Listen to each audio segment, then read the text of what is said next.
उनसे मेरा निवेदन है, जिसकी पत्रिका में काल सर्प दोष है, पितृदोष है, उनसे निवेदन करूंगा, यदि काल सर्प दोष है और आप त्र्यंबकेश्वर जाकर पूजन नहीं करा सकते काल सर्प दोष की, तो एक तांबे के कलश में शक्कर भर लो, उस पे चांदी के 2 नाग नागिन रख लो। रविवार के दिन सिर के पास में जिस घर में सोते हो, पलंग पर सोते हो, उस पलंग के थोड़ी सी दूर पर उस कलश को रख लो। सोमवार को स्नान करो, सुबह जल्दी उठकर दोनों नाग नागिन की पूजन करो।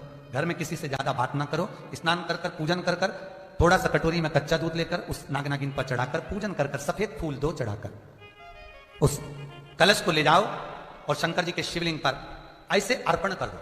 कलश वापिस ले आओ, नाग नागिन शक्कर सब चढ़ा दो, वापिस घर पर आओ। घर पर आकर फिर एक बार स्नान करो। महाराज, कितना भी भारी काल सर्प दोष क्यों ना हो, पितृदोष कैसा भी हो, उसमें आराम लग जाता है। हमारे यहाँ सांपों की पूजन कौन से दिन होती है, कौन सी तिथि में करते हैं? जम के बोलो जरा। नाग पंचमी।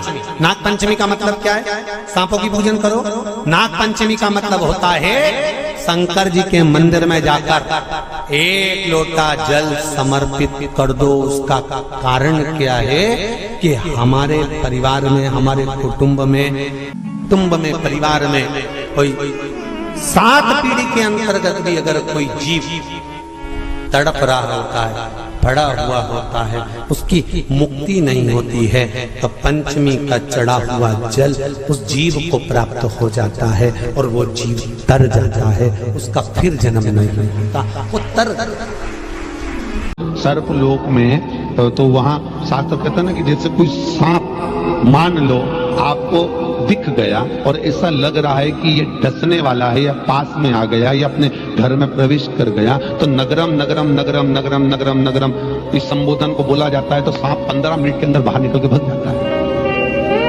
केवल नगरम शब्द को बोलने पर। केवल नगरम शब्द, नागर। अब आज भी नियम है महाराज, अगर नागर वंश का कोई ब्राह्मण है, नागर कुल का अगर कोई ब्राह्मण है और किसी को अगर सांप काट गया, नागर वंश का व्यक्ति अगर हाथ पकड़कर नगरम, नागर वंश का व्यक्ति अगर हाथ पकड़कर नगरम नगरम शब्द का संबोधन करता है तो सांप का जहर उतर।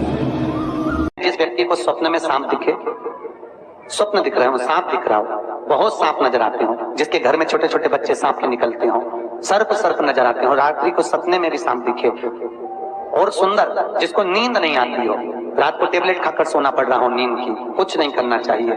पान लो, पान जानते हो, सादा पान, उस पे लाल चंदन से 5 सांप बना दो और शंकर भगवान की 5 बेटियों का नाम ले दो। उस पान को घड़ी बनाकर शंकर जी के शिवलिंग का जहां से पानी गिरता है उस जलाधारी के नीचे रख दीजिए। जिंदगी में कभी सांप दिखना बंद हो जाएंगे और घरों में सांप निकलना बंद हो जाएंगे। नाग पंचमी। नाग पंचमी का मतलब क्या है? सांपों की पूजन करो।